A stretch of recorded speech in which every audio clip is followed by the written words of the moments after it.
शिव की तस्वीर दिखाकर राहुल बोले भाजपा हिंसा कराती है, ये हिंदू नहीं। पीएम ने कहा कि हिंदू समाज को हिंसक कहना गंभीर। शाह बोले माफी मांगे। कांग्रेस सांसद राहुल गांधी ने सोमवार 1 जुलाई को लोकसभा में नेता प्रतिपक्ष के तौर पर पहला भाषण दिया। उन्होंने संविधान की कॉपी दिखाकर अपने भाषण की शुरुआत की। फिर भगवान शिव की तस्वीर दिखाकर राहुल गांधी ने कहा कि सत्य, अहिंसा और साहस ही हमारा हथियार है। शिव का त्रिशूल अहिंसा का प्रतीक है।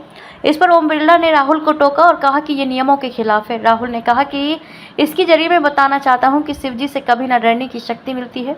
वे यही नहीं रुके, उन्होंने गुरु नानक जीसस के अलावा सर्वधर्म संप्रदाय का पोस्टर भी दिखाया। फिर अभय मुद्रा का जिक्र किया। राहुल ने कहा कि जो लोग अपने आप को हिंदू कहते हैं वो 24 घंटे हिंसा हिंसा हिंसा, नफरत नफरत नफरत, आप हिंदू हो ही नहीं। इस पर पीएम ने कहा कि पूरे हिंदू समाज को हिंसक कहना गंभीर बात है। शाह ने भी आपत्ति जताई। राहुल गांधी ने लोकसभा में कहा कि शिव जी का चित्र इस सदन में मना है। अगर मैं कह रहा हूं कि मुझे इनसे प्रोटेक्शन मिली, लेकिन आप मुझे रोक रहे हैं।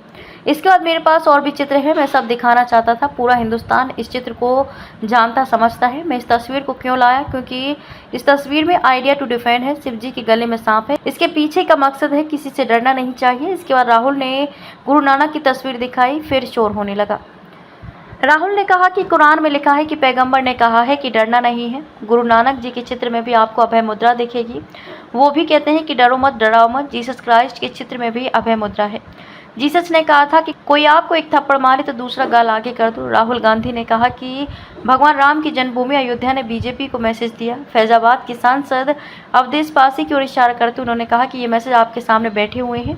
मैंने कल कॉफ़ी पीते हुए इनसे पूछा कि हुआ क्या, आपको कब पता लगा कि आप अयोध्या में जीत रहे हो। उन्होंने कहा कि पहले दिन से पता था। अयोध्या में एयरपोर्ट बना, ज़मीनें छीनी गई और आज तक मुआवजा नहीं मिला। जो भी छोटे छोटे दुकानदार थे, छोटी छोटी बिल्डिंग्स थी, सबको गिरा दिया गया और उन लोगों को सड़क पर कर दिया गया।